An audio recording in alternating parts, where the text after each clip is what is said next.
So this is the last session of the meeting. And the challenge always in the last sessions is to keep everyone awake and make sure no one leaves the room before the end. So that's the task for our panelists. I think we've had a lot of really good, interesting material, discussion, evidence about the, I think we no longer call it a crisis of trust in science, but there are many issues around trust in science in a changing environment and in an international context as well. And now we move more towards what can we actually do? What is being done? What can we do? What can the research funders, the research providers actually do to address some of these issues? Recognizing that they're complex and it needs multiple actors. So to introduce our panelists, we have Antoine Petit, who I'm sure is well known to many of you, if not all of you.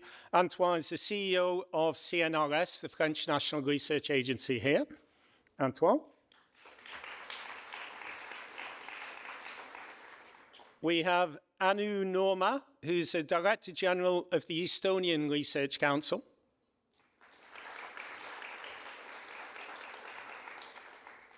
And we have David Buds Pedersen, who's Professor of Communication at Aalborg University in Denmark.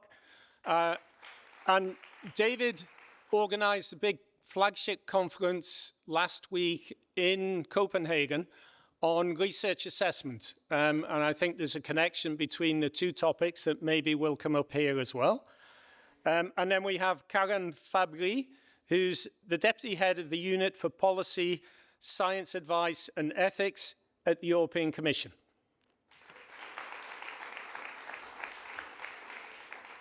And to change the running order, I'll sit on the left-hand side as a moderator for this session as opposed to the right-hand side. So we're innovating.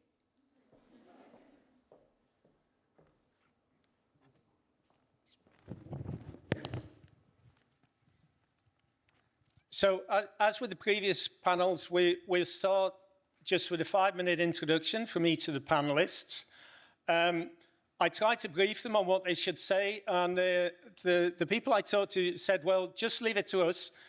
We want to be provocative and say what we want. So over to them to say what they want, starting with Antoine. Okay, so hello, everybody. You want me to be provocative? I don't. To be a bit provocative, I don't think there is less trust in science than before. I think we always had some people who didn't like science. I think the main difference, and now they make a WhatsApp group, and they speak to each other, and they try to think that they're right. But I think the majority of people trust science, and I think it's our role to pay attention mainly to those people and perhaps less attention to the 20% of people who really think that science is just belief. Those are not so important. It's of course, it's a pity to have 20% of people like that. And of course, I don't know if it is 20 or 16 or 24. But I think the majority of people ask for science, ask for more science. If I look at CNRS, we have a lot of people who want to have more knowledge about science. And I think it's really our role to explain that science is not belief. The scientific approaches are something which is very solid. And we should, I think, not pay too attention to Trump or his fellows. And to really focus on those who have understood that science is something serious and that without science we don't have any future. And probably to accept that a minority of people, even if they make a lot of noise, they are, I think, a minority, and we should focus on the 80%. So that's different to what we've heard up until now, at least to some extent. I think everyone's recognized that, yes, the majority of people do trust science still, at least in OECD countries, but that when you look in detail, it's maybe not as clear as that.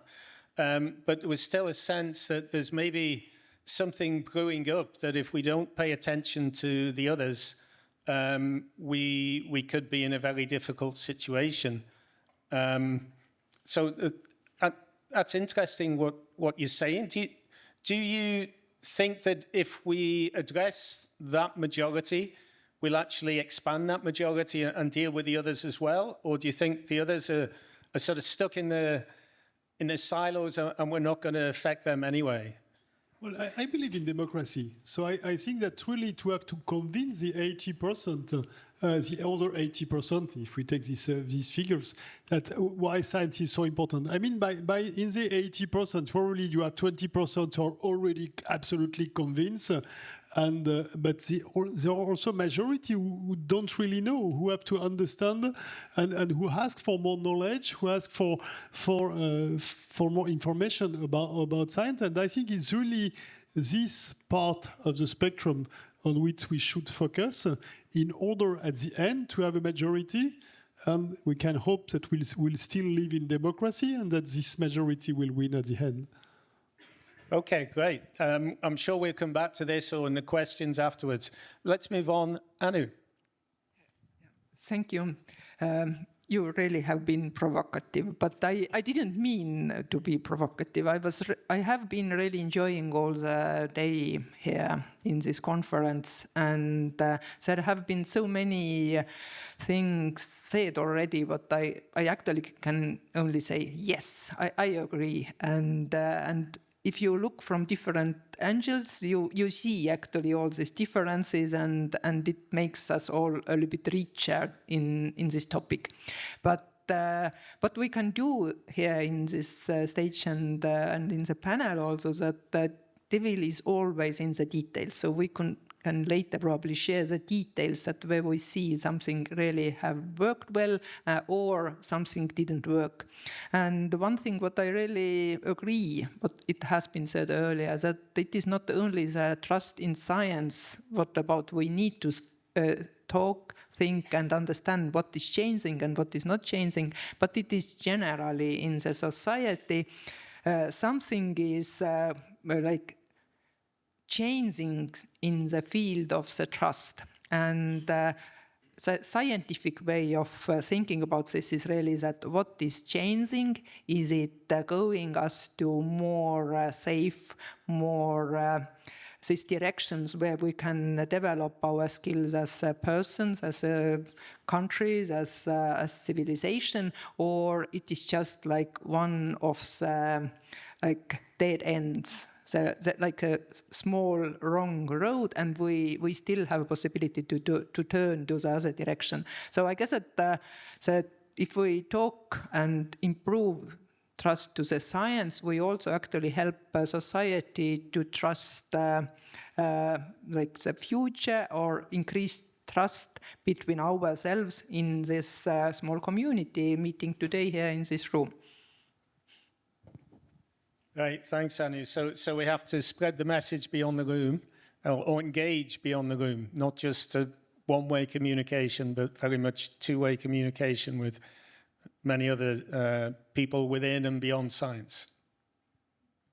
Over to you. Okay, yes, thank you, Cartridge. I think it was me who said that I'm a tenured professor, so I can say whatever I want to say without fearing any repercussions. And I think that last point is very important to build on. Also judging from today's conversation, you know, we might sometimes find ourselves a little bit in this kind of fishbowl problem in which we are all small fish sort of swimming in the water inside a bowl that has such a thick glass onto reality, and that when we look out from the fishbowl into reality, everything looks quite distorted. And we speak about the citizen, and we speak about engagement and dialogue, you know, numerous times a day like today. We speak about co-production and co-design and co-creation and so forth. But I think we also need to meet people where they are. And as has also been said before me, I think trust is not something we can take for granted. It's something we need to earn. And we need to devise strategies and practices to earn that kind of trust. And what we know from studies is, for example, that one very important predictor of trust is actually not socioeconomic background. It's also actually not educational background, but it is what was said a little bit earlier in the afternoon. It has a lot to do with values. So people are constantly under pressure to sort of screen and understand their surroundings, and they're looking for people basically, and it is kind of a depressing fact, but they're looking first of all for people that are reminding them of themselves. So people who belong to the in-group are people we often have a higher tendency to trust. Second, we also look for people who share our values and who share our commitments. And when we find out-groups that don't share our opinions or don't share our values, we will automatically get more skeptical and more distrustful. So for science and scientists, this turns into a challenge that we need to not only signal value alignment, but we also have to understand what are those values. How does the citizen think? What is the problem look like from the perspective of the municipality? How does the journalist think? What is actually the problem that these parliamentarians are trying to solve? So we have to switch our model of communication by being sort of driven by the need and the incentive to communicate, by much more understanding what is it people would like us, or would like, not us to tell them, but would like to learn from science. What kind of problem do they need to solve? And the moment you bring yourself into a conversation that's about problem solving at a very concrete level, with a citizen group, with an NGO, with patients, with a hospital, with the municipality, with parliament, then people start listening. And they start taking you seriously because you take them serious. So we can have a long conversation, probably we will, Cartridge, about incentives and funding and projects and science communication, but we need to take the mental model of the citizen much more serious and understand that we're a little bit caught in our own mental models. So David, just following up briefly on that. So I'm an astroparticle physicist. How do I become part of the in-group that relates to a citizen's concerns? Well, probably, the beliefs of the citizens might be as complicated to understand as the eternal universe. So what you need to do is you need to put in a little bit of energy in actually understanding what is it that I would like to achieve with my research. What is kind of the purpose? What is it that we're trying to do here? So can I formulate that? Is it only sort of to broaden the range of knowledge about reality? Is it to help some certain group about solving their problem?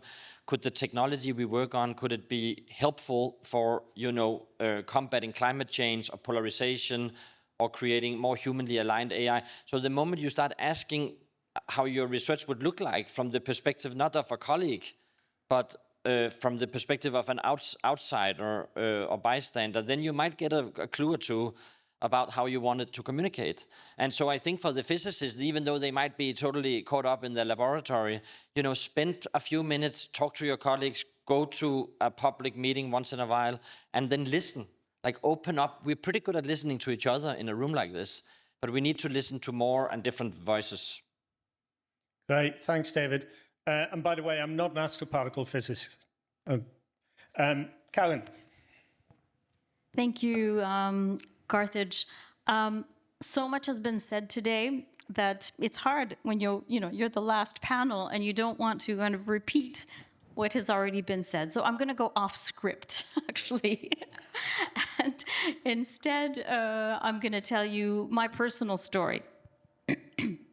So I've been working in the Commission, the European Commission, for over 26 years. And I've had the fortune of working on research and innovation policy, both from a thematic perspective, so mostly on environment-related research and innovation, different fields, and also horizontal issues. So for over 10 years ago, I was working on responsible research and innovation, and in fact, public engagement in science. And back then, I have to say that we did some fantastic things that I'm very proud of, and I'd like to share with you today. So what we did is we were thinking, well, how can an organization like ours actually solicit the feedback from citizens to build research and innovation policy, to help us with our agenda-setting activities? And so we launched an initiative called Voices. And this was a process through which we engaged over a year with citizens throughout Europe in their local language. We held, this was a project that was headed by the European Science Museum Network and also the Free University of Amsterdam. And we did focus groups in all countries of the EU. So the inputs we received were in different languages. So it was a huge job to then, integrate all this, translate it into a way that it can be understood. And this actually did contribute to a sizable funding being made available specifically on urban waste. And we didn't just do it as a project. We actually did this working with our cabinet to ensure that the results would actually be taken up in our programming processes. So this was really a pioneering project. So if this can be an inspiration to research funding organizations, it can be done. This is an example of what can be done. It can be done by you. If we could do it, you could do it. Another very interesting activity I was involved in was building a research and innovation strategy on sustainable food systems. And because of my experience dealing with, what I call horizontal issues, so public engagement in science, I worked very hard with our partners to ensure that let's say the engagement dimension, the multi-actor engagement dimension, could be weaved into it. And so we did some wonderful things, launching calls for proposals that really engaged multiple actors and citizens in cities across Europe, also in Africa, in living labs, in co-creation labs. So much can be done if this is designed upstream in your funding calls. Then, of course, one thing is the call, another thing is the response to the call. So you need to build capacity of actors that should be deploying robust methodologies to actually be able to carry out the work. So I thought I would share those two examples with you. If we can do it at EU level, you can do it at national level. Okay, that's a positive, optimistic message. Okay, let's have a quick second round, starting with yourself, Antoine. So the 70% of the public that we need to communicate with or engage better, you're in charge of CNRS, big organization in France, lots of researchers. What are you doing at CNRS? What can you do? What are the challenges in communicating with that 70%? First point is to encourage scientists to go in front of media of citizens, but also to help them. Because it's not an easy task. Usually, as a scientist, you speak to your colleagues who are all specialists of your domain, and you're quite comfortable. If you want to speak to the media, it's really different. And in fact, scientists ask us to make a guide, and we make a guide in French, le guide de l'expression publique. And it's also called, on the back, it's a guide to survive in the difficult world of media.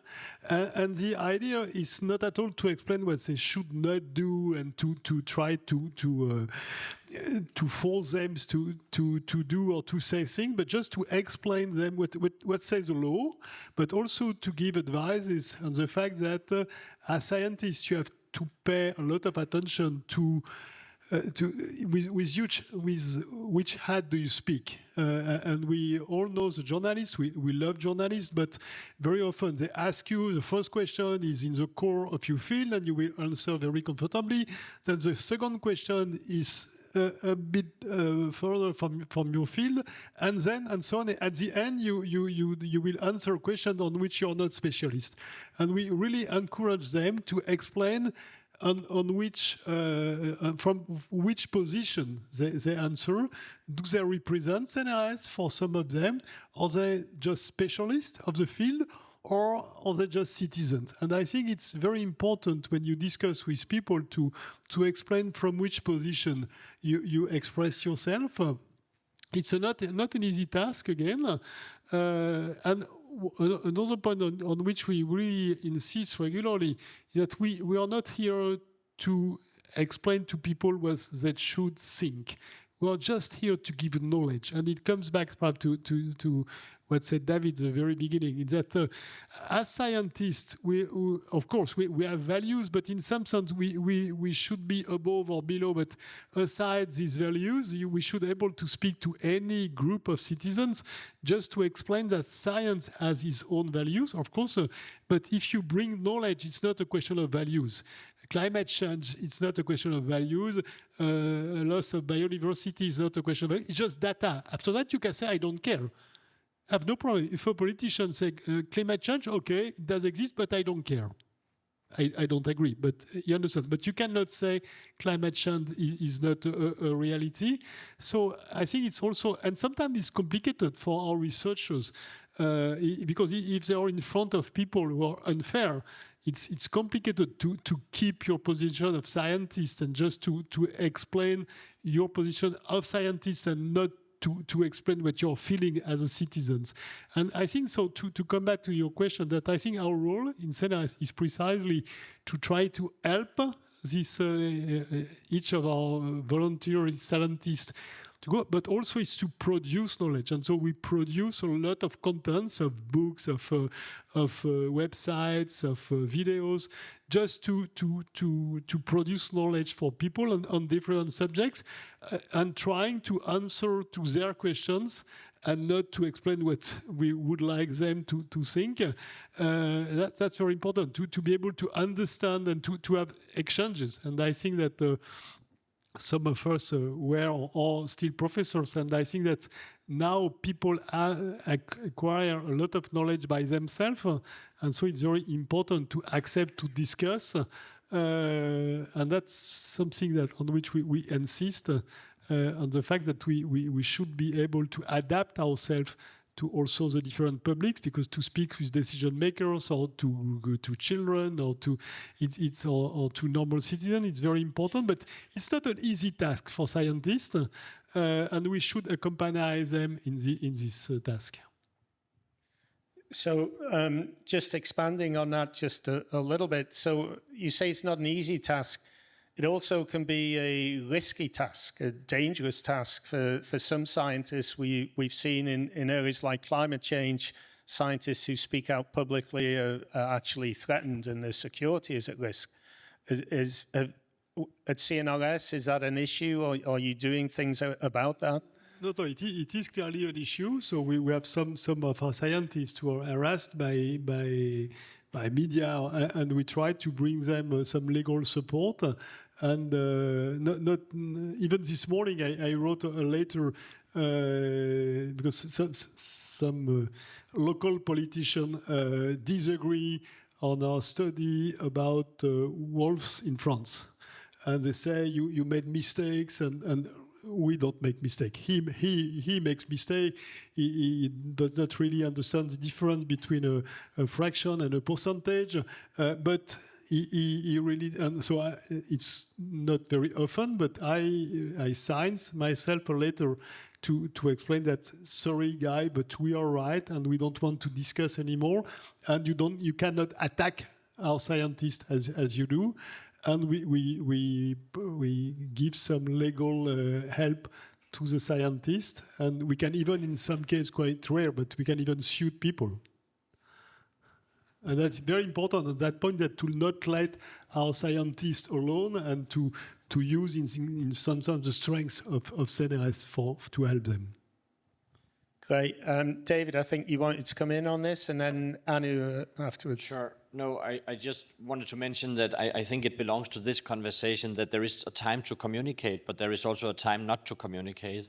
And when you find yourself in a very hostile environment or very polarized discussion, it can indeed backfire if you are trying to infuse more facts, more fact sheets, more scientific findings, more evidence.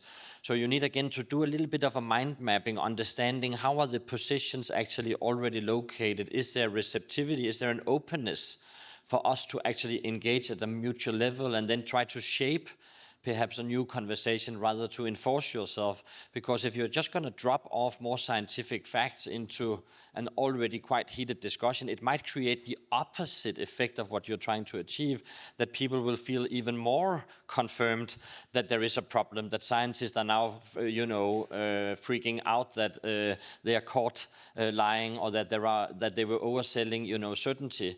So you might also perhaps retract a little bit, and then also I believe in this context, you want also to support for those scientists, because it's not an easy task to be communicating, especially not on social media. So when things get heated, you need a team around you who can say, how can we actually get our message across? And perhaps now would be a time to put things on a pause. So, Anu, also from a research funding agency, what are you doing, and what are the challenges? What more could you do you think?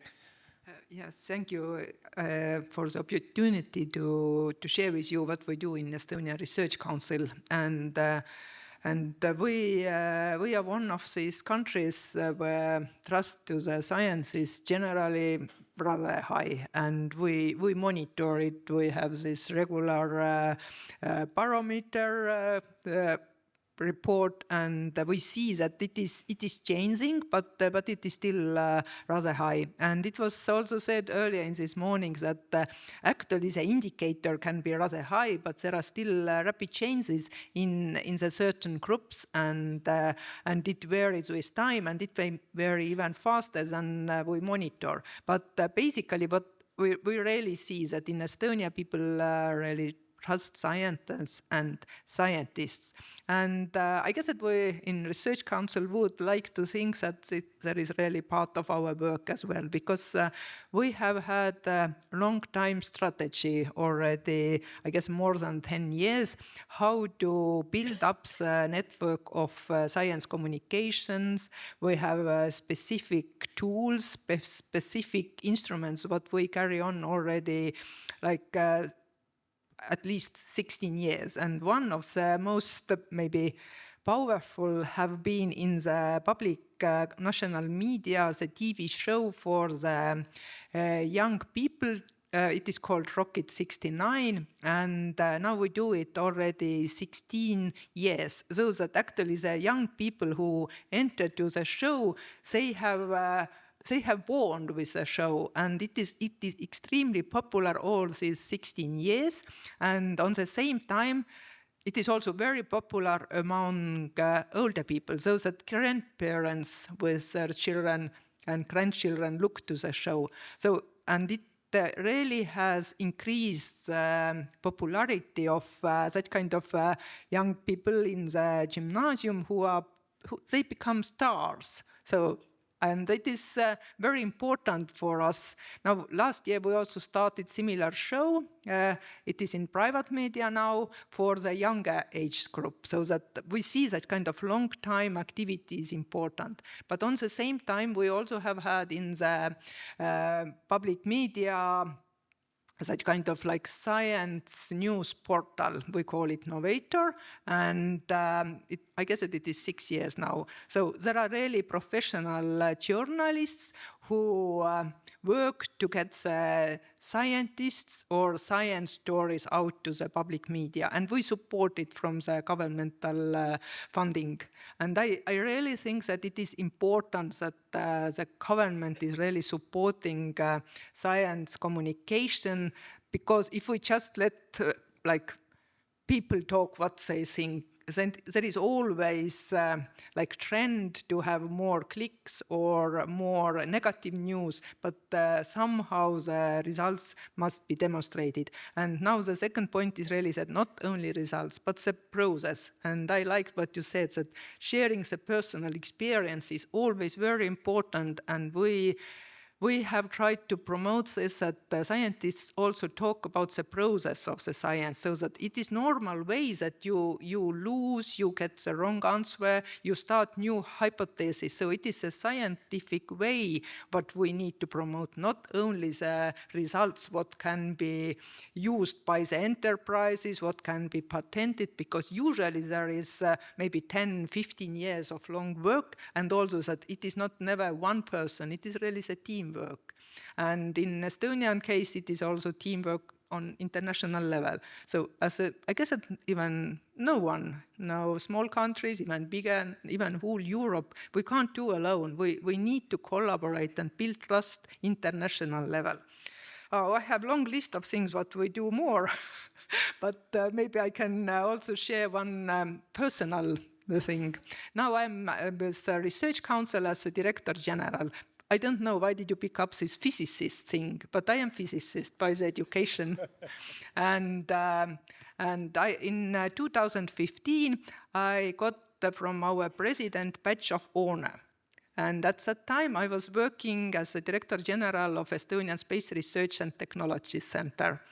And actually, it was also said earlier about something about space research and astrology. So our institute actually was working for cosmology and astronomy and space technology and Earth observation. So whole range of the very innovative research and technology. And it was very easy to open up to the society beginning of 90s, our old-fashioned telescope, because I don't know why, but people love space and space research and looking to the stars and all these stories. But what was extremely difficult after the Soviet time broke and we lost the connection to the modern space technology, to start really research on the global level, what is breakthrough. And in 2015, Estonia joined the European Space Agency. I go tomorrow to the meeting in ESA headquarters. But so it was extremely important and for Estonia to be part of this community as a full member.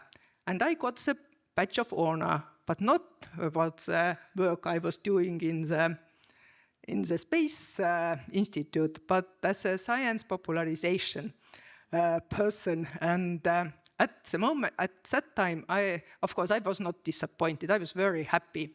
And somehow I guess that actually it was almost the same, because we were talking very much in the public media with all our ministries, how important it is that Estonia is working in space technology domain. And this is also, I am not journalist, I was just a researcher, but the way to be in the public area and talk about what you believe in, to inspire, to motivate, and it really happens with a result you would like to, what you believe and you would like to achieve for your country. I guess that this was actually the reason. It was not exactly the popularization, but now we can call it more with different names. So, great. It's great to have some real examples. And I think what you said as well in the space example, it also shows to some extent the link with policy in the public and this triangle that was talked about earlier.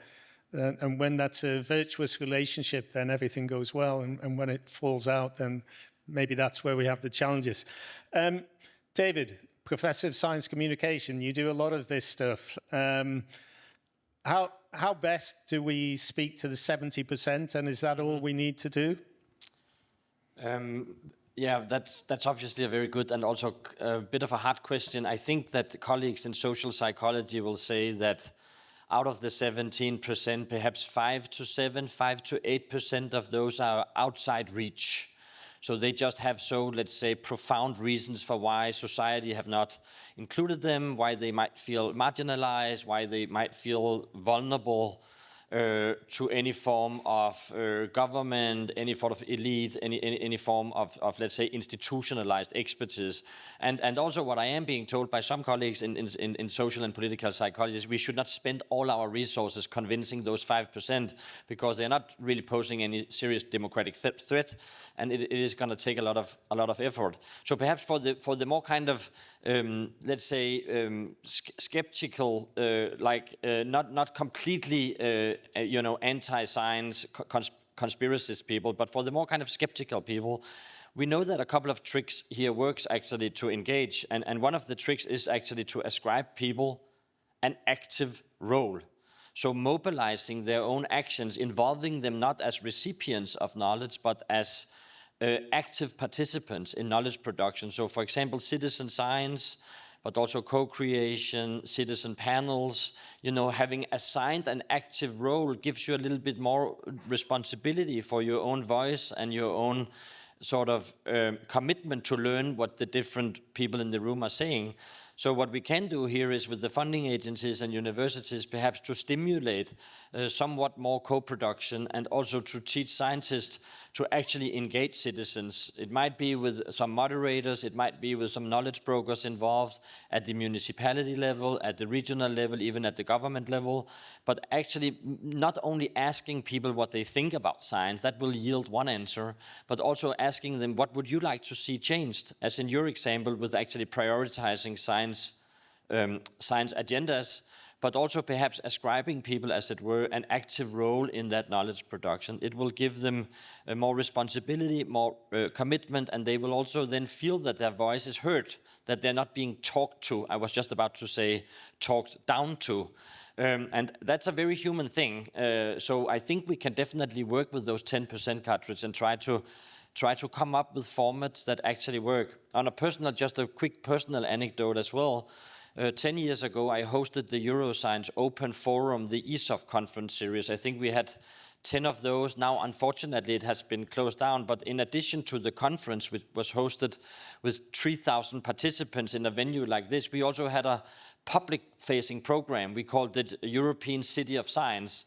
And I was surprised myself as an organizer to see that 35,000 people showed up during a weekend to meet the Nobel Prize winners, to hold hands with Mary Gagan-Quinn. She was back then the commissioner of research in Europe, and to actually engage, to interact, to be able to voice their concerns, their dreams, their worries. So to have 35,000 people on an afternoon in Copenhagen, I mean, is a pretty strong testimony that we can do it. Those were good times. That was a great event. So carrying on with that from the Commission side, you gave your own personal experience as well earlier that was really interesting. So what's the next step for the Commission now in terms of supporting public engagement broadly? What should be done? All right. I think this follows on very well from what David has spoken about. So a few words on our ERA policy agenda. So ERA stands for European Research Area. It's our policy to structure the research and innovation landscape. And we have a number of what we call ERA actions that are relevant to trust in science. So there's actually quite a few, depending on how you define trust in science. But I'd like to speak about two, possibly three of them now. One is called Enhancing Trust in Science through Citizen Participation, Engagement, and Science Communication, because we know that a society with higher levels of trust in science is better positioned to engage constructively with evidence-based or evidence-informed policy making. So how are we doing this? We are deploying what we call mutual learning exercises, and in particular with member states. And these are quite ambitious initiatives that really seek to bring together on a voluntary basis those, let's say, public sector actors, our counterparts, I guess you could call them, in member states, to work together, to reflect together, to have discussions, to, for instance, overview public engagement processes, discuss successes and challenges. They've had country visits, thematic discussions, exchanges of best practices. They've tried to come up with framework conditions. They've also tried to engage youth and tackle scientific literacy, promote multi-level engagement. So, for instance, in cities, I mentioned cities before, and develop guidelines also to integrate public engagement within R&I policy. So upstream, from upstream, so agenda setting, all the way down to really co-creation spaces, like we see in many of the Horizon Europe missions. In fact, many of them have a very high level of societal engagement built in within them. Out of this particular action, I'd like to mention some very concrete recommendations that have emerged from this process. For instance, governments could develop national public engagement strategies. Citizen advisory panels could help embed public engagement in policy making, and of course they would need to be funded. Public engagement should be used to address major societal challenges like climate change, digital transformation. I mentioned food system transition, to co-create solution with stakeholders. Public administrations could define public engagement goals, impact assessment, and include public engagement in research evaluation processes. We could build capacity via national mentorship programs. University and research organizations could set up dedicated public engagement units, guidance, training. Funders could offer training grants for researchers to actually learn public engagement methods and skills. We could envisage a repository of public engagement outcomes and the tracking of results and best practices. We could set up national contact points for public engagement and develop a common EU framework for public engagement assessment. I stop here with this, MLE, but maybe there'll be time for another one. Yeah, that's great. So lots of suggestions coming from the European Commission as to what could be done. Anu and Antoine, we've talked a lot about science communication and what you're doing on that side. What about engagement, citizen science, participatory science, engaging citizens in setting your agendas? Are you doing things? Are you planning to do things? Yes, we do. I guess that we have two different levels. So that the first of all, I would like to mention about the national awards. So we, together with our ministry, we have 5 different awards branches. So and one of them is really the science popularization or communication award, and it is given yearly. There are different levels, like the acknowledgement of the lifelong input, but also like different initiatives, and we also share like a project-based funding for the research popularization. But we do it also on the educational level. Just yesterday we have the big celebration and conference of the baccalaureate, master and doctoral level student works, and there is a competition so that about more than 100 prizes were given up to the students and in all domains, starting from natural sciences to humanities and social sciences. And my daughter got the first prize in one of the categories, so I am very proud of. But and we also have like different other like trainings, and also we have a yearly conference about science communications. I guess we have invited you to be part of that as well. So, but this is like a, and we have this, as I said, we have the long-time strategy, and it really includes the citizen science project. So that, but we really see that the researchers are part of the network. We try to support they engage the communities, but we also have several like societies studying different issues. Like I guess that like for the teachers, going to the kids to the field, measure temperature and humidity, so that there are specific project-based activities.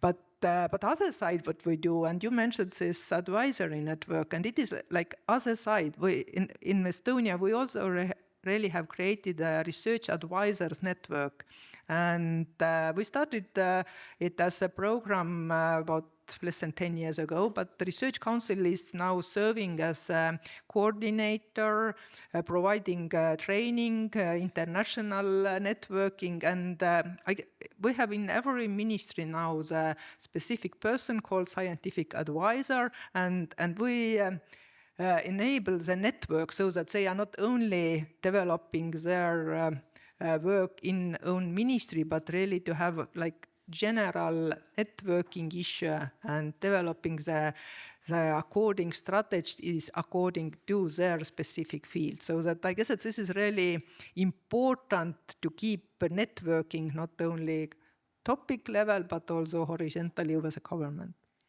Great. Antoine?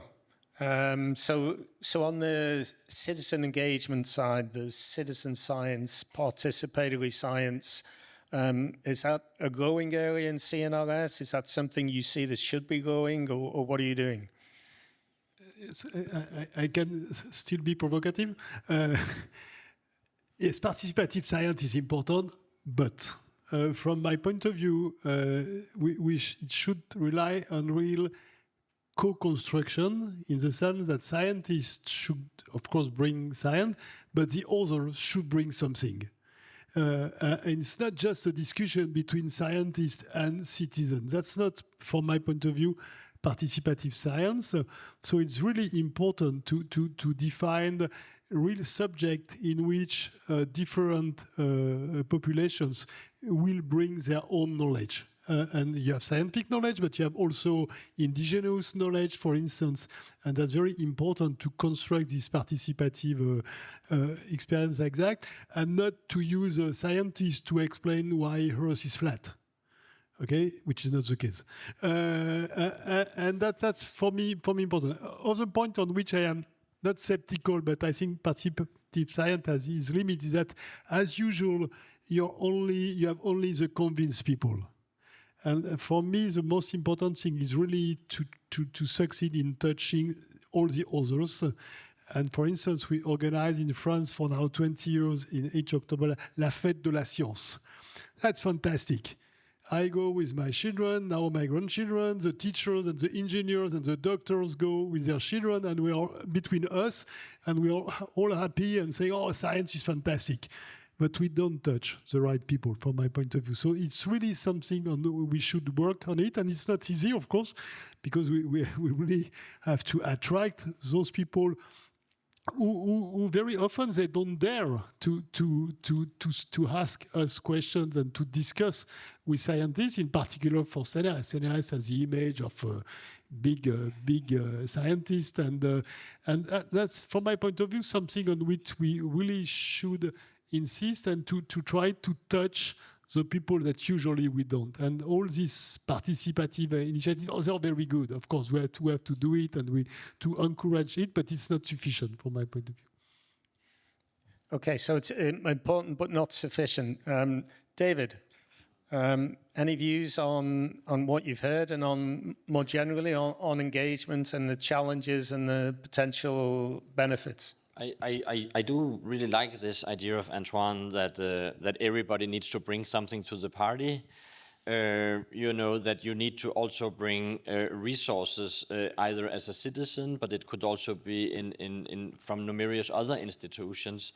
So one of the breakthroughs, I think, that has been in the literature on participatory method has been the recognition that we should not only be speaking about sort of scientists and non-scientists. It simply makes no sense, because the moment you start actually working with people, either in a common project or in citizen science or in creating a solution, what you find is that other organizations and citizen groups have simply different forms of expertise.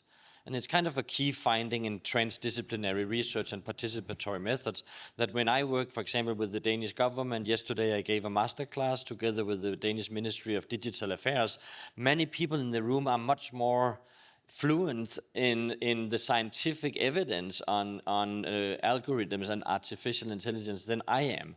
So they have a high level of professional level other organizations like municipalities or city level organizations might have much more practical knowledge. There might be procedural knowledge among our colleagues in law, and then kind of indigenous knowledge or local knowledge, of course, and perhaps less organized forms of knowledge are also important. What is interesting is when you put them together and you start exploring how can we create a solution together, you find out that the voice of the scientist is not the privileged voice. It's actually one among several voices, and it can contribute. It definitely has a role. It has a lot of legitimacy, but it's not so much about authority. It's more about thinking together, how can we create a solution for a perceived problem? So this kind of what I like to call a joint problem space. So we are entering from just science communication and science dissemination to actually solving problems for people out there. Problems that might look a bit different than they do only in the laboratory. That's where there is a lot of trust to be harnessed. Karen, do you want to expand at all? You already talked a little bit about the joint problem place. Over to you, Karen. Well, I'd like to just because we've talked a lot about engagement and citizens, science and citizens, but there's another big, let's say, actor in the middle, which is policymakers, and I have the feeling we didn't maybe talk about them enough today, and trust in science also is about building trust between science and policy, not just science and citizens. So maybe I can tell you what we're trying to do to build that trust in our Science for Policy activities. So we have another ERA action that is ongoing, entitled Science for Policy: Building Capacities in Member States, R&I ministries, amongst research and innovation ministries, because trust in democratic institutions and evidence-informed policy making requires a well-functioning science advice and science for policy ecosystem. So we also had a mutual learning exercise with member states last year. I think we had about 14 member states involved. They met a number of times. We had some experts brought in. We did a number of reports, all of which are available. Let's say we're building on that now within the ERA action, and we've launched a call for proposals for a coordination and support action, which will help us implement some of the, say, findings of this process. And one thing we're doing is we're setting up a network of correspondence on science for policy.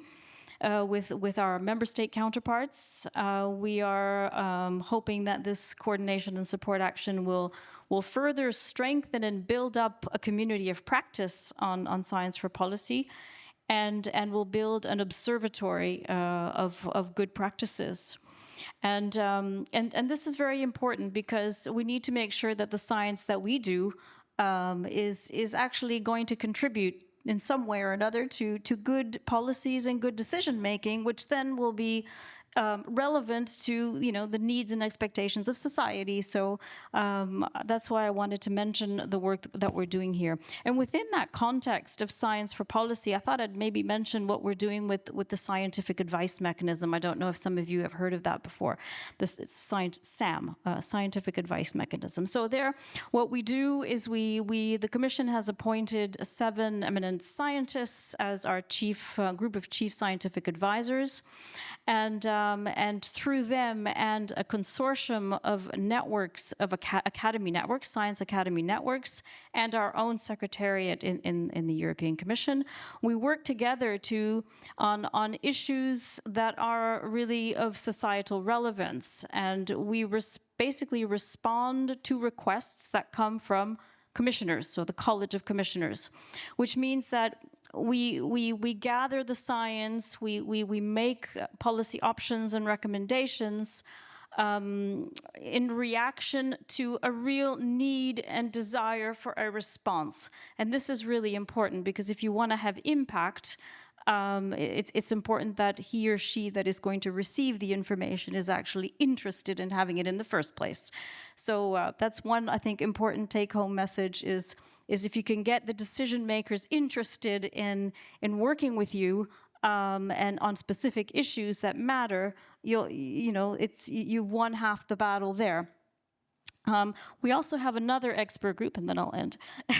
I don't want to hog the time. So we also run the European Group of Ethics and Science and New Technologies, and where we bring in the ethical dimensions on certain issues, again, in response to requests from the president and the college. So these are two very interesting approaches to federating research findings and transforming them into policy recommendations that are understandable and relevant to policymakers. Because it's, when you go from science to policy or science to society, you need some form of, translation so that the messages will be understood and relevant to the context of the moment that you are delivering them to. So timeliness and relevance. Great, thanks, Karen. So now over to you, the audience. I'm sure there are many people who want to ask questions. A couple of hands went up quickly here on about the fourth or fifth row. I don't know how it works, in fact, with the microphones. Who chooses?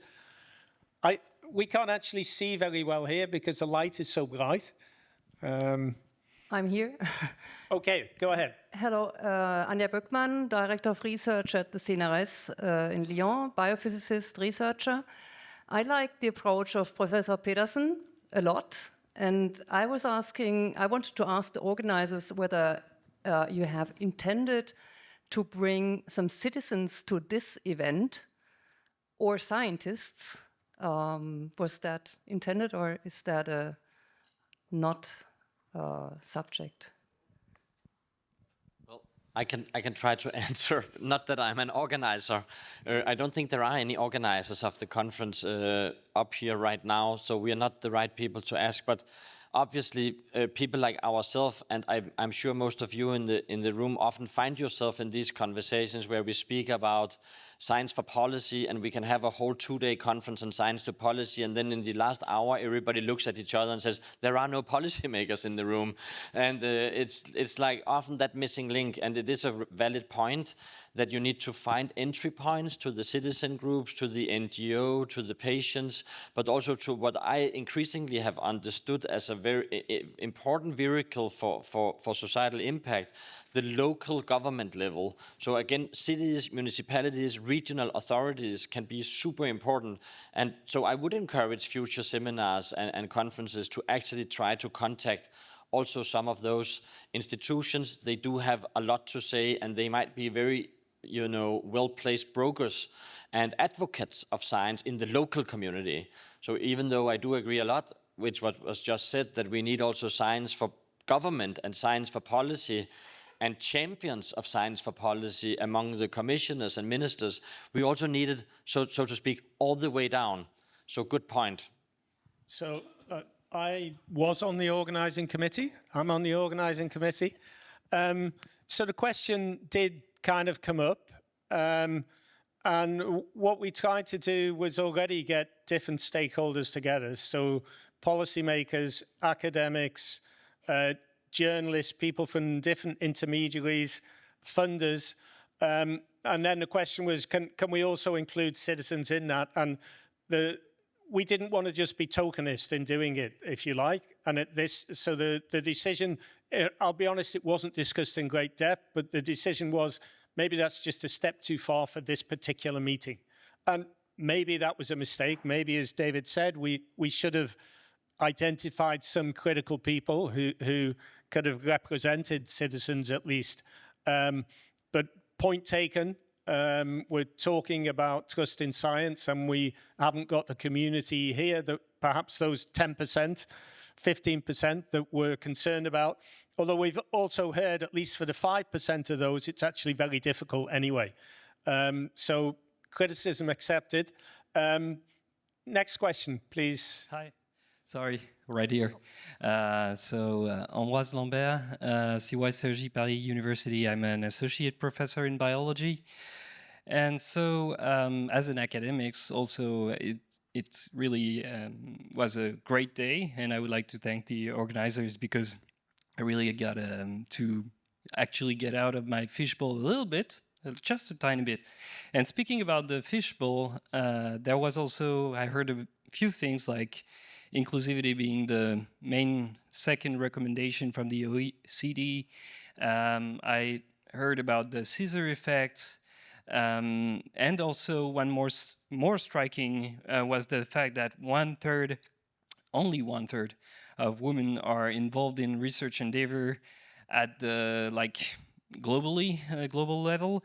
And we know that European Union is trying to do a lot for level playing fields. And I was wondering, so what are really the key that you see to act on inclusivity, knowing that, as Antoine Petit was saying also, when we do Science Festival, depending on where we are actually in Cergy, we have really a diverse community, and we try to involve really directly with the citizens by being with them on public places, and I think it does change some stuff. But the question is, what else would you really recommend, and especially to engage and make them engage, because engagement goes both ways, of course, as we heard it today. So inclusivity, who'd like to comment on inclusivity, which I think obviously is at different scales. It's about engaging citizens, engaging different types of citizens, perhaps even about having a different type of science community that is more inclusive. Any comments on that? Maybe it is not exactly the right answer, but I like this idea what was said in the morning, that actually politicians are also citizens, researchers are also citizens, and actually if we think like this, that every one of us have a role. It doesn't depend that who is, I don't know, head of the agency or teacher. And I honestly believe that we have spoken today very few about education. And actually the science communication doesn't really start from the level when person is graduated as a researcher or become as a decision maker, but really very early in every educational level. And it is a long time process, so that we already have much more developed in this area than maybe 20 or even 10 years ago. So there is much higher level of acknowledges what every person can do, what they want to do, or if they don't want to do anything, they can also express this one. But I guess that education is really very, very important issue. And the second issue I would like to mention, at least in this conference, is also the researchers' mobility. So that actually what we see, at least in Estonia, that the expectations to the researchers are increasing. It is not enough if you are really fluent in your specific topic. And we expect that they can communicate with broad audience, that they can communicate or give advice to the policymakers, and on the same time they must communicate to the researchers globally, so that this is really very much related to the diverse career paths of the researchers as well. And I also see that we are not there. We as a research agencies, we promote this diverse paths, but universities or research institutes, they are a little bit slower, as we discussed earlier. So that, and also researchers still by themselves, they also count on the indexes, and they want to know where they are in this global competition, and it is just one additional expectation what we have put to them, that communicate and work globally and include everybody to your own research. But yeah, on the basis there is the excellent research what they have to do. They have to do it on the global level, and they actually need to believe or trust themselves that they are capable to do this. And I guess that as a community of funders, we need to acknowledge this role very much. Antoine and then David, I think you wanted to come in as well. A brief comment. I think that we speak a lot of science communication, but I think we also have to ask ourselves our question: why do we do science communication? For whom? Do we do it for us? And sometimes the answer is yes. And in this time, and Claire knows that perfectly, we are discussing budget, and we communicate, in fact, for us, for our budget. We don't communicate for decision makers or politicians. We want to convince them that they should give us more money. And other times, we can do science communication for the people.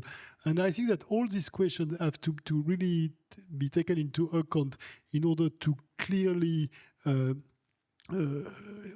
focus our communication both on the form and on what we say, to really ask these basic questions. And sometimes, in particular in France, we're a bit confused. We say we will communicate, but why? Why, for whom? And that's thing that I think it really to be taken into account. La tradition du beau parle en France. David. Just a small comment on the diversity issue, which I think is also crucial in our conversation. Again, diversity can be a driver of trust and mistrust. If it holds true that we tend to trust people who remind mostly of ourselves, then people who are not represented by the ordinary scientific community will, per definition almost, feel less trustful.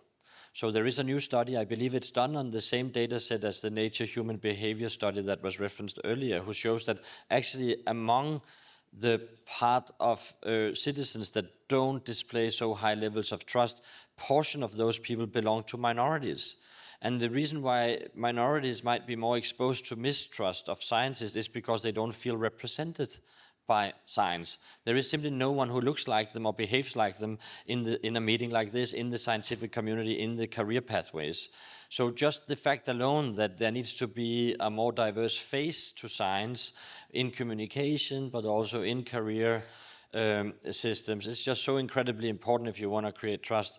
And also coming back to the conference we had last week, Cartridge, in Copenhagen on reforming research assessment and career pathways, one of the major conclusions from that conference was that we need diversified careers in science, and we need also to acknowledge and reward diverse contributions.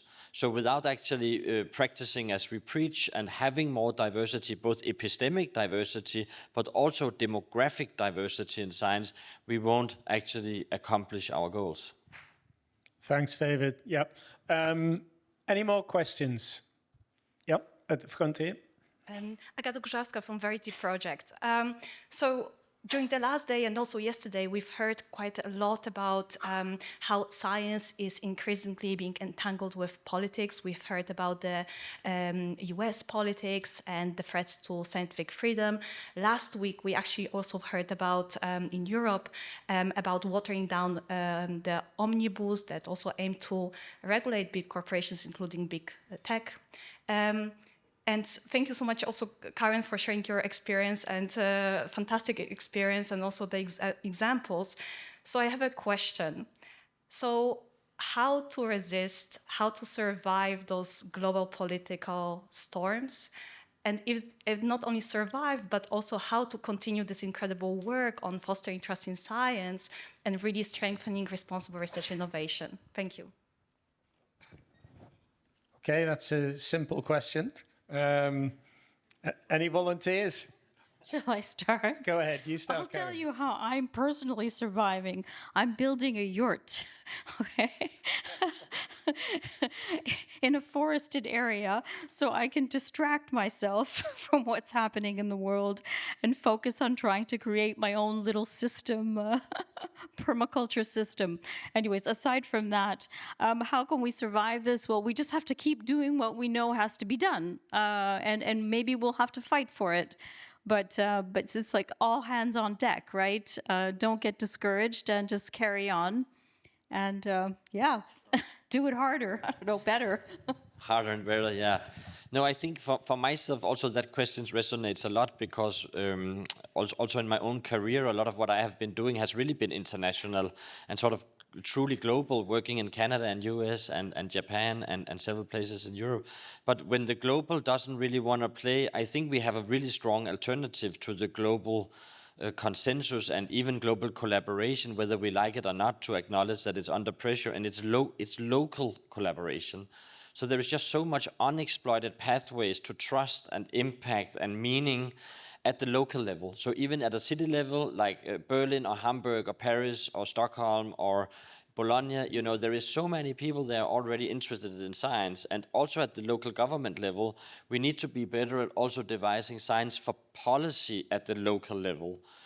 What we are trying to, among other places, to achieve in INCSA, the International Network for Government Science Advice. So if the global doesn't work for a period of time, if it's under pressure, or if the pendulum is swinging, perhaps we need to find other communities that are a little bit more tactile and where we can actually work with strong, trusted partners. Antoine. Yes, if I may, I think we have really to agree on what we mean global. In the sense, I will take a very concrete example. We have stopped any official relation with Russia institutions, but we try to keep individual relations with scientists still in Russia. And and it's in the same. It will be probably the same, or it's not exactly. But we try to do the same with US. The situation is not the same at all, of course. Huh? But so even if official global relations are complicated, even impossible, then we should, I think, as a scientific community, keep relations, keep global relations. Anna, did you want to comment? I mean, Estonia is obviously, you've got a border that is with one of the current perceived threats, shall we say? How does that affect what you're thinking on citizen engagement, science communication, etc.? Yeah, as I said earlier already to colleagues, that I have 3 last months in office, so I can be also politically not very correct actually. But really, but when we look backwards to the history, I guess that humankind have had much worse times in backwards, so that it is not the worst situation at all what we have right now. And I guess this is something that we can do, like build trust step by step, or continue if it is not increasing exponentially, but just a stable situation, so that just live with this situation and not lose the hope or not lose our own confidence that we can do better, and everyone has a own possibility to do a little bit better. And this what happening here today, so that we meet face by face, so that we still are real persons. We are not artificial intelligence. No one of us here. It becomes luxury, really, that we can meet, we can discuss whole day. And it is really something tomorrow we can think about this. We got someone new in our network, and these are people we can really trust, at least in this specific question. And so step by step, I guess we survive difficult times, and life will become better. Thanks. Any more questions? Yeah, in the middle. Thank you. My name is Teemu Lari. I'm from Young Academy Finland. So it's one thing to provide scientific facts and make people believe them, and it's another thing to give recommendations and advice about what to do based on those facts. And so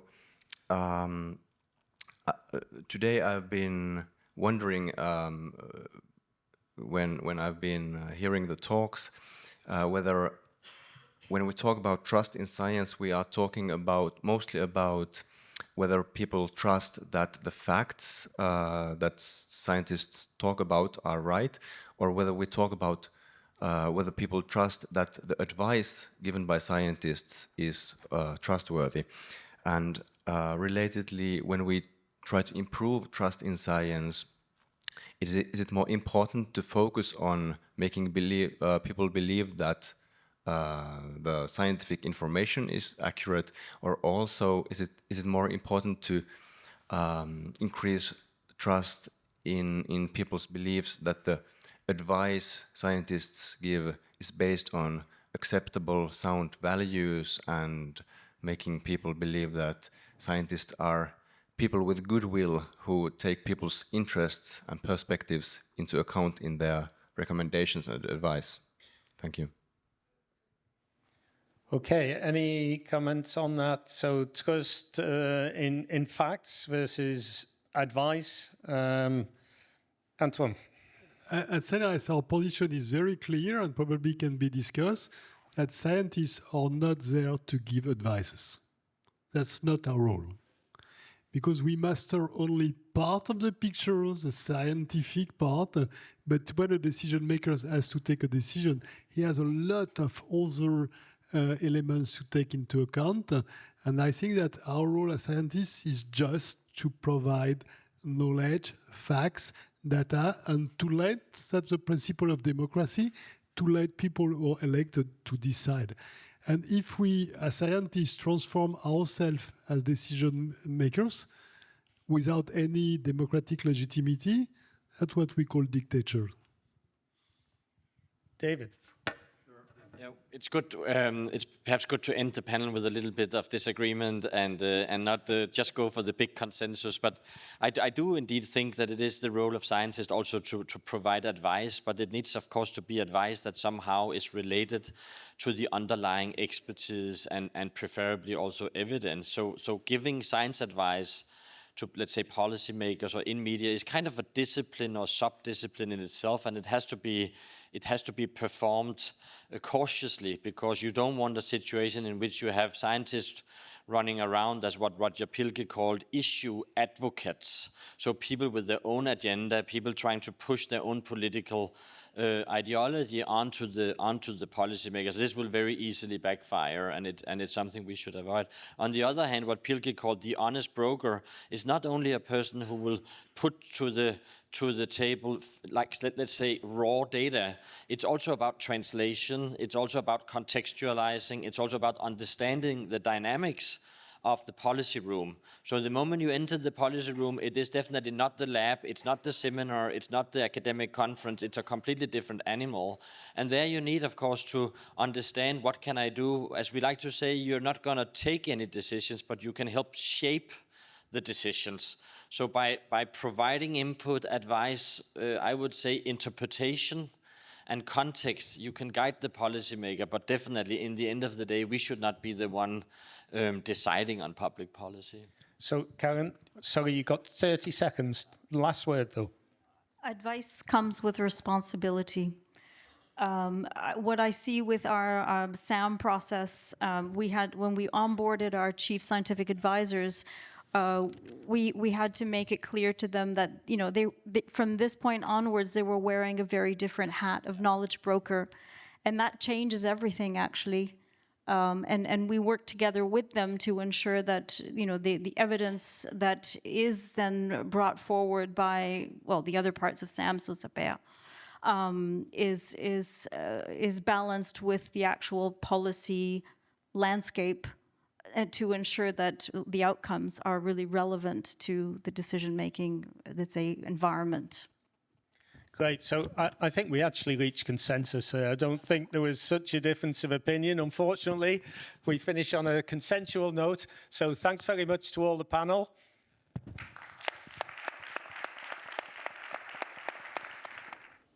At that time, we have several things to do. First, we have to have a little start of conclusions, trying to wrap up what has been discussed during the various sessions. So maybe I will start, and then Lydia will comment on that, and we'll try to take some lessons, because it was the purpose of this global meeting. It was to find some recommendations and some tools for us all to work on these issues.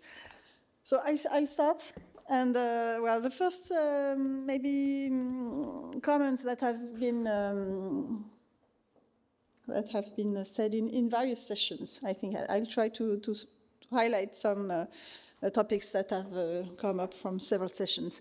Is that we have a lot of lessons to take from the COVID crisis. It was a kind of big revelator of the problem of this issue of where is the voice of science, where the voice of the other parts, social media, other actors, policymakers, and so on. And a lot of lessons can be taken from this crisis.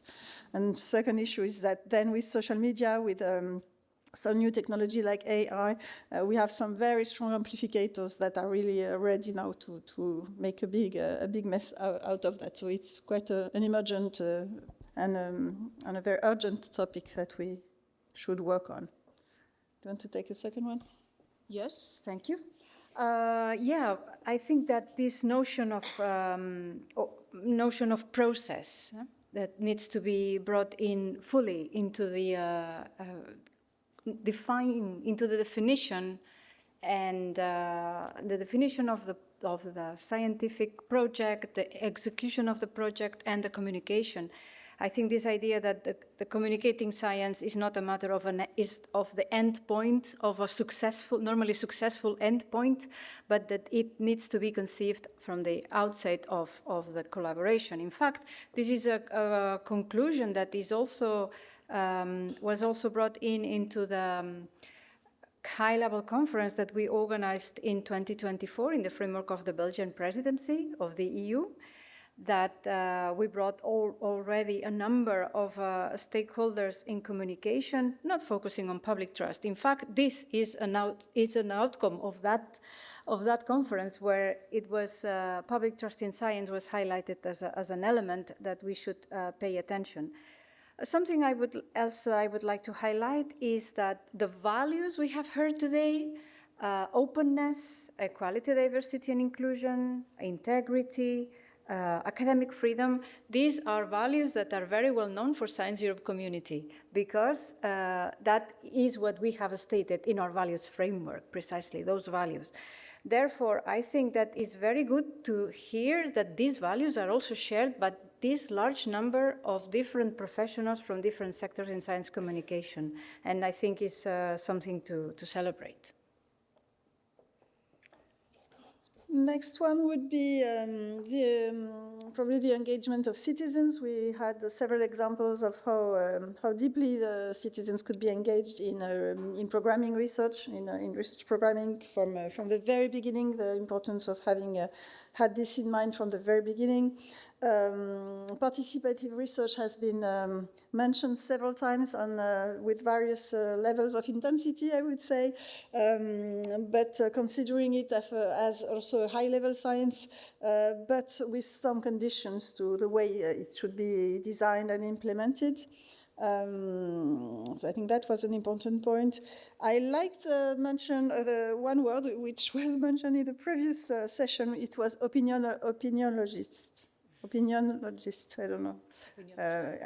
And this leads to one important remark, I think, is that in a way, everybody has to speak from its own role. So the scientists about science, the policymakers in policymaking, and of course, there are connections between the two, but if things and frontiers are blurred, then it doesn't work anymore. So it's important that the status of research results stay as research results, and that policymakers, they use them. It's better if they use these results, but if they don't, well, it's their choice. It's their choice as politicians, but they should not disguise these scientific facts. That's some frontier that should never be passed. Do you have some other ones? Maybe I have one more. Yeah, I wanted to highlight here that throughout the day, and thanks to the interventions of many different professionals, we have seen the complexity of addressing trust in science. Maybe not addressing, but what we have seen is the number of factors that influence the trust in science. And it has a relation with the educational level, but also with the social background, with the culture of a country, of a region, with the trust in the government, with the trust in institutions. So there seems to be this complex network of factors at play that may be different, they may be weighed differently depending on the context. So we have schemes and methodologies to assess trust in science. We have not gone deeper into that, but I think this is a very important topic to address, how we can measure in a good way trust in science, because if we are going to define policies, measures, actions, it would be very good to have a knowledge-based. So maybe added on this fact that trust in science is a really very complex issue. You mentioned the various approaches that can be done with various cultures, considering various regions of the world, various countries in Europe. So the cultures are different, and probably the solutions and the perception of science itself is also different. We saw some data on that, which were very interesting. Maybe a last point I want to mention is the need to have several places where citizens meet science in various formats, but also take into consideration the heterogeneity of these citizens. And we heard that we should meet people where they are, and I will mention maybe this where they are in several ways. It's geographically, it's socially, it's politically, with various educational backgrounds, and it's very important to consider all this and not only to see always the same citizens that are already quite familiar with science for several reasons. My last comment would be perhaps to focus on the solutions that we have heard, on the policy solutions or suggestions that we will all collect in a report as an outcome of this meeting. But I think that we have heard them all from the very beginning, since Kai very kindly presented the solutions that he proposed to implement in the USA, all the way through all the solutions that we have heard from science journalists, from researchers, and from institutions indicating how they engaged into citizen science and enhancing better communication. So I think we have a very nice list of solutions to finish on a positive note. Even if the problem is complex, I think that we can make it. And I think that your presence here it's very reassuring, in the sense that probably this is a community that is worth keeping and nurturing to keep our actions in fostering better communication for science. So to finish this day, I want to thank everybody and you for your assistance here and online. Also our partners. We had two media as partners for this event. It was The Conversation and L'Express, a French magazine, and they are both media that are very science-friendly. Second, we want to thank the members of the program committee for organizing the sessions and moderating, and sometimes for also being a panelist. And I think you want to give the list. Just maybe you've seen it, but there is a number of people that we would like to thank for their contribution in preparing this program. Is David Ross from the Senate in France, Michel Dubois from CNRS, Dame Wendy Hall from the University of Southampton, Mario Imna, University of Tartu, Ioana Maralaes, Science for Change, Carthage Smith from OECD, Anka Toma from European Patients Forum, Anneli Alik from the Estonian Research Council, Anna Maria Flitbok from the Swedish Research Council, Valérie Fromentin from the French National Research Agency, Fabrice Imperiali, also from ANR, Rosemary Hendel from Science Europe, and of course Claire Giry. Thank you all. Thank you. So thank you to all of them.